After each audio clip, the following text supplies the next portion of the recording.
Deuxième partie du débriefing F1 consacrée au Grand Prix de Singapour. Il reste normalement 4 Grands Prix, tiens, petite parenthèse. J'espère qu'il reste 4 Grands Prix après. Ah bah oui. Parce que s'il n'y a pas la Corée, c'est pas du tout la même chose. Non, c'est pas la même histoire du tout. C'est vrai que là, il y aurait un vrai problème. Ce serait une désolation quand même. Parce que je crois qu'ils sont en train vraiment de travailler comme des fous, jour et nuit, comme on est capable de le faire quand on fait ce type d'effort. Là, il y a des milliers de personnes sur le chantier. Je me demande, moi, si la presse, les team managers vont pas devoir mettre la main, non pas à la pâte, mais vont finir des murs, etc. Non, mais ça va être très short. Mais j'espère que ça aura lieu, parce que ça viendrait quand même perturber la fin du championnat. Ce serait pas bon pour la Formule 1 évidemment, pas bon pour la Corée du Sud qui fait un effort remarquable pour accueillir ce Grand Prix. Bon allez, on croise les doigts, mais c'est vrai que l'inspection de la FIA a été retardée encore de quelques jours. Ça veut dire que là on est vraiment au bord du bord. Bon, avant de te poser la traditionnelle question sur Michael Schumacher, 2 questions concernant des erreurs de stratégie, supposait-elle, pendant la course, avec Neolink et Embrandt notamment qui les ont relevées. Est-ce que tu crois pas que Red Bull a commis une erreur en faisant rentrer Vettel au même moment qu'Alonso?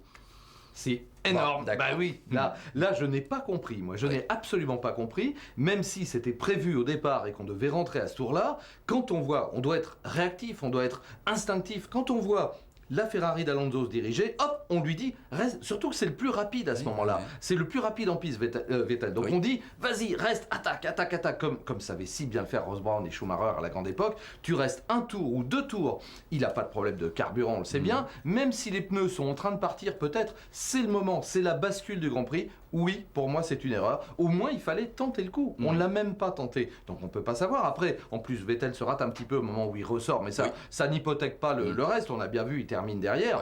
Alonso était suffisamment rapide et talentueux et déterminé pour empêcher Vettel de tenter, d'ailleurs elle n'est pas venue, une véritable attaque. Et il attendait la faute, comme il l'a dit, il essayait de le pousser à la faute. Mais un Alonso, comme tu l'as dit, 25 victoires en Grand Prix, ça ne commet pas de faute et jusqu'au bout. Voilà, oui, erreur stratégique de Red Bull. Donc effectivement, tu penses bien comme nous. Et chez McLaren, n'y a-t-il pas eu aussi une erreur? On sait que donc Webber s'est décalé. Et à un moment donné, donc à distance, il y avait ce duel Webber face au McLaren. Et on a eu le sentiment que les McLaren, elles auraient peut-être dû s'arrêter aussi avant. Entièrement d'accord. C'est-à-dire que là, on voit venir le coup depuis le début. Même chose, sur AMC, on l'annonce, on dit attention, regardez les écarts. On sait que c'est à 22-23 secondes que ça bascule normalement. Et on voit effectivement cet écart. Et on se dit, si jamais les McLaren ne s'arrêtent pas maintenant, c'est râpé. Et le coup est réussi merveilleusement. Alors là, pour le coup, par Red Bull, qui a une belle stratégie décalée, parce que arrêter effectivement Webber, il fallait oser. Quand on est quand même 5e, c'est quand même pas le fond du trou comme Massa. Ou Massa, on s'est risqué, peut-être on va en parler ça après, je ne sais pas, à l'arrêter tout de suite. Mais là, bon, c'est une belle réaction d'opportunité d'un côté et on se loupe de l'autre côté avec Vettel. Bon, effectivement, j'ai pas compris que McLaren se laisse faire, se laisse tondre un peu comme des moutons.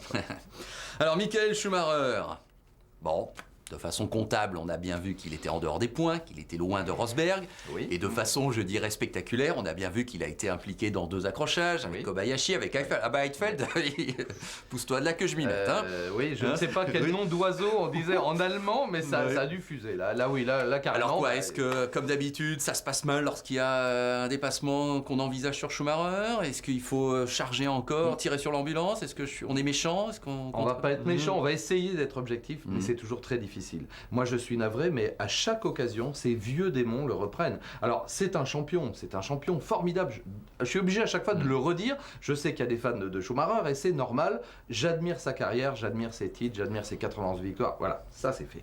Maintenant, il a un comportement en course qui est une nouvelle fois rugueux, désordonné, parfois dangereux. Et je suis navré, mais Heidfeld n'avait pas à payer l'addition de monsieur Michael Schumacher parce qu'on ne double pas Sa Majesté Schumacher.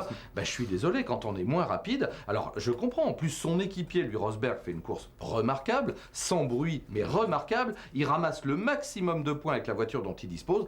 Oui, c'est dur de vieillir, mais c'est dur pour tout le monde. Moi, encore une fois, je vais pas le pousser dehors, c'est lui qui décidera. Mais à mon avis, s'il est objectif aujourd'hui, qu'il regarde les 15 Grands Prix, qu'il regarde ce que lui a fait et ce que Rosberg a fait, il y a une conclusion qui s'impose. Retournons faire de la moto pour le plaisir. Allez, les questions en rafale, je vous rappelle que vous pouvez suivre chaque Grand Prix en live tech sur le site de motorstv.com avec nos amis et partenaires de f1-direct.com. Alors, les questions en rafale. L'incendie de la Lotus d'Heikki Kovalainen. Est-ce que tu n'as pas été surpris de la lenteur d'intervention des commissaires? La réaction première, c'était de le faire entrer dans la voie des stands. D'ailleurs, il aurait dû. C'est lui qui a décidé apparemment de ne pas rentrer pour des raisons de sécurité. Je peux comprendre, parce que c'est vrai qu'il y a des stocks d'essence. Mais on s'arrête à l'entrée de la zone des stands. Il y a des commissaires partout, et à mon avis, c'est l'intervention la plus rapide. Alors, il s'arrête en pleine ligne droite, avec beaucoup de fumée derrière. Au dernier tour où il y a des bagarres, même si on sort les drapeaux jaunes avant, c'est dangereux. Il peut y avoir une arrivée au finish avec une voiture en flammes immobilisée et beaucoup de fumée d'abord avec le feu et d'extincteur après. Premier point. Deuxième point, il n'y a pas de trou partout dans la ligne droite des stands. Donc il s'arrête et heureusement, je crois que c'est les mécanos de Williams qui lui tendent un extincteur et lui-même éteint.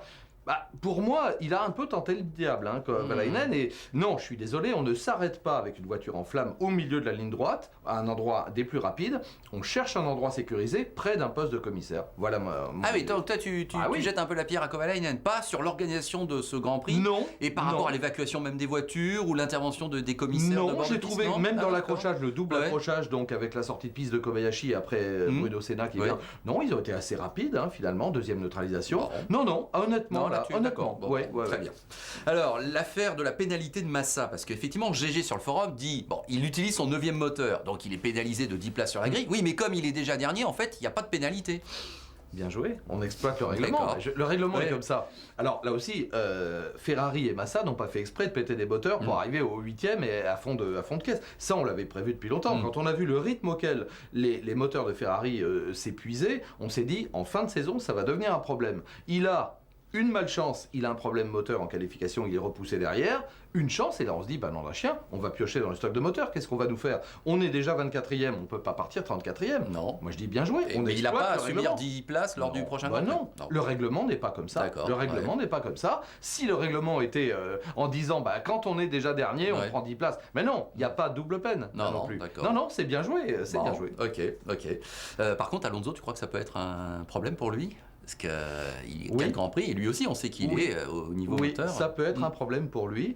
Le Grand Prix donc, de Singapour a été le plus long de l'année, puisqu'on a été embuté à quelques secondes près. Vraiment, on s'est passé très fin avec les 2 safety cars. Les moteurs ont été très sollicités, je pense. Pas beaucoup de pleine charge, mais beaucoup d'accélération de freinage. Et je dirais tout l'ensemble technique, des problèmes. Boîte de vitesse, on a bien vu que des boîtes de vitesse, différentiel, etc. Tout a été soumis à la torture. Température élevée, étuve, pas d'air, pas de refroidissement et beaucoup en paquet. Là aussi, c'est très important. J'imagine, on a vu les ordres des ingénieurs à certains pilotes, attention à tes freins, attention à... les freins, heureusement, on peut les changer, mais attention à température moteur, etc. On peut payer l'édition un peu plus tard. Et là, pour le coup, oui, Ferrari n'est pas parmi les mieux placés, je vais même plus loin, c'est parmi les plus mal placés. Kubica, belle course, beau spectacle. Génial. Même si t'as pas compris aussi quelque chose, je crois. Parce qu'il s'arrête 2 fois, c'est le seul à... Oui. Mais on lui remet pas... Pour toi, on aurait peut-être pu faire mieux. Pour moi, il y avait un coup de stratégie. Et dans la mesure où il avait déjà, et pour cause, utilisé son train de pneus super tendre au départ, comme les autres 10 premiers, et le train de pneus durs, alors cette crevaison, par parenthèse, je précise qu'il est en train de réaliser peut-être le meilleur tour en course. C'est-à-dire le meilleur 2e secteur absolu. Et là, justement, on le voit, on se dit, ça y est, il est parti à l'assaut, il va revenir justement sur les pilotes qui le précèdent, il est 6e à ce moment-là, et puis malheureusement, il crève sur la fin. Apparemment, il n'a pas touché le mur, c'est absolument établi. Donc, est-ce qu'il a délaminé avec une attaque supérieure? En tout cas, il change de pneu. Moi, j'aurais mis des super tendres. Je ne l'aurais pas fait repartir en pneu dur, à supposer, à moins que l'équipe Renault ait des renseignements que nous n'avons pas, à supposer qu'on ait établi que les super tendres soient plus performants que les pneus durs, enfin, que les moyens, puisque c'était les moyens. Mais je pense que oui, sinon on n'aurait pas qualifié, on n'aurait pas fait qualifier Kubica, de surcroît avec une voiture déchargée en carburant, avec des pneumatiques surpertantes. Donc oui, il y avait peut-être encore mieux à faire. Mais bon, c'est déjà formidable. Bon allez, on va faire vite parce que je vois que le temps qui passe. Alors autre question, c'est Denis Bourrier qui la pose sur le forum. Salut Denis. C'est vrai que Hülkenberg et Sutil qui sont pénalisés de 20 secondes. Bon, c'est à la fin du Grand Prix, même quelques heures après le Grand Prix qu'on apprend ça, alors qu'en fait ça s'est passé au premier tour. Oui. C'est vrai que ça semble un peu curieux. C'est un peu bizarre, alors que la direction de course, c'est Danny Sullivan, a été le délégué des pilotes là-bas, a été rapide pour les frictions et les accidents dont on a parlé qui étaient sous observation, a rendu un jugement rapide. Oui, c'est toujours un peu dommage après course de dire on tape sur un talent. Bon, c'est vrai que Hülkenberg, il était chaud sur l'ensemble de l'épreuve, et puis Sutil aussi. Ce sont 2 jeunes pilotes allemands. On a bien compris que s'il y avait un baquet à prendre, je sais pas, dans une équipe allemande gris métal, tu vois, si jamais, par exemple, un septuple champion du monde partait en vacances et qu'on veuille prendre un pilote allemand, je crois que il y a qu'à piocher, il y en a plein. Ça y est, je l'ai dit. Oui, c'est ça. Même si apparemment, il a dit quand même qu'il serait toujours là. Il l'a dit. Mais bon, on va attendre le dernier Grand Prix un petit peu après. Voilà, je précise, mesdames et messieurs, que Jean-Luc ne connaît pas les questions que je me permets de lui poser là dans les conditions du direct. Il se doute bien qu'on va parler de la victoire d'Alonso et de l'accrochage Weber-Hamilton. C'est le jeu. C'est vrai, on le précise comme ça en passant, il ne connaît pas les questions. Bon, allez, on s'arrête là aujourd'hui, Jean-Luc. On se retrouve quand même la semaine prochaine, je te propose, parce que c'est évident qu'entre 2 grands prix, avec la tension là et la situation au championnat. Et peut-être pour fêter le titre, c'est dans un autre livre de Sébastien Loeb. On croise les doigts pour Seb et Daniel Elena. Le week-end prochain sur Motors TV. Le rallye de France à suivre et le Petit Le Mans en direct pendant la nuit avec une voiture à nos couleurs, la voiture du Hawk Racing de Jacques Nicolet. Il n'y a pas aussi une voiture à nos couleurs au rallye de France d'Alsace? Bien sûr, avec Yvan Muller, avec Sarah WRC, bon, on est partout. On évoquera peut-être quand même ces deux belles disciplines et ces 2 belles courses. Allez, salut à tous, à la semaine prochaine, merci. Bonne semaine, salut.